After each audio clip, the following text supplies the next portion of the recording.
សំឡេងខ្មែរក្រៅប្រទេសសង្គ្រាមត្រជាក់ផ្ទុះឡើងសារជាថ្មីនិងបញ្ចប់ចលខននយោបាយសំរងស៊ីនិងហ៊ុនសែននៅកម្ពុជាសង្គ្រាមត្រជាក់រវាងមហាអំណាចឡូសេរី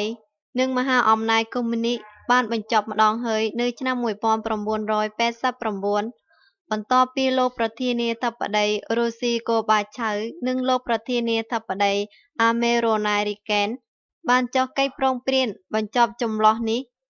តែពេលនេះសង្គ្រាមត្រជាក់រវាងមហាអំណាចទាំងពីរបានផ្ទុះឡើងសារជាថ្មីនៅក្នុងវិបត្តិអ៊ុយក្រែនជាមួយរុស្ស៊ីក្នុងជម្លោះក្រៃម៉ែកងទ័ពរុស្ស៊ីបានចូលកាន់កន្លែងមូលដ្ឋានទ័ព3នៅតំបន់ក្រៃម៉ែនិងធ្វើសមយុទ្ធយោធាដែលភាគច្រើនជាជនជាតិរុស្ស៊ីរកនៅ66%ដែលជាទឹកដីអ៊ុយក្រែន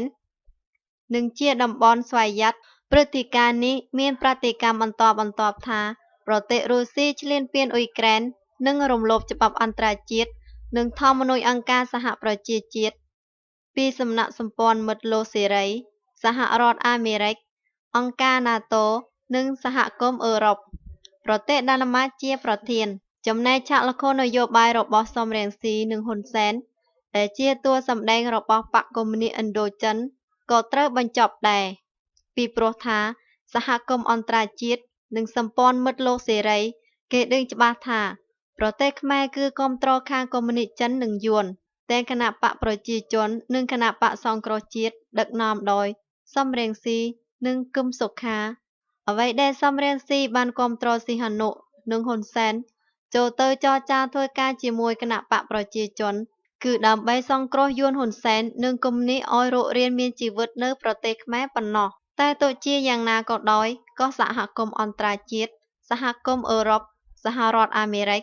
និងអង្គការសហប្រជាជាតិមិនទទួលស្គាល់រដ្ឋាភិបាលរបស់ហ៊ុនសែននិងសំរងស៊ីដែលថែមទាំងកំពុងថ្កោលទោសពីការរំលោភសិទ្ធិមនុស្សនៅកម្ពុជាយ៉ាងខ្លាំងទៀតផងហើយឆាកល្ខោននយោបាយហ៊ុនសែននិងសំរងស៊ីដែលខំលេងដើម្បីបោកប្រាស់អន្តរជាតិនិងប្រជាជាតិខ្មែរក៏ត្រូវបញ្ចប់ដែរដូច្នេះវាតានតឹងខាងយោធានៅប្រទេសអ៊ុយក្រែនរវាងមហាអំណាចរុស្ស៊ីនិងរវាងសម្ព័ន្ធមិត្តឡូសេរីជាការផ្ទុះសង្គ្រាមត្រជាក់សារជាថ្មីនិងបញ្ចប់ឆាកល្ខោននយោបាយហ៊ុនសែនសំរងស៊ី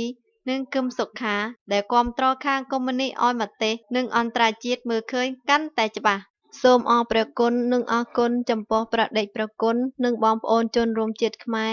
នៅក្នុងប្រទេសនិងក្រៅប្រទេសដែលបានសវនានិងស្ដាប់នៅអត្ថរសដែលញ៉ាំងឲ្យខ្មែរសាមគ្គីរួបរមជាធ្លុងមួយដើម្បីរំដោះជាតិសាសនាប្រជាជាតិខ្មែរចេញពីរបបផ្ដាច់ការអាយ៉ងយួនហ៊ុនសែននិងអាណានិគមយួនឈ្លានពានលេបទឹកដីខ្មែរខ្មែរក្រមខ្មែរលើរួបរមសាមគ្គីចិត្តមួយគ្មានពីររំដោះទឹកដីចេញពីអាយ៉ងចោយួនអប្រិយរក្សាបុរីទឹកដីខេមរានាងខ្ញុំថេចទីឡែសំឡេងខ្មែរក្រៅប្រទេស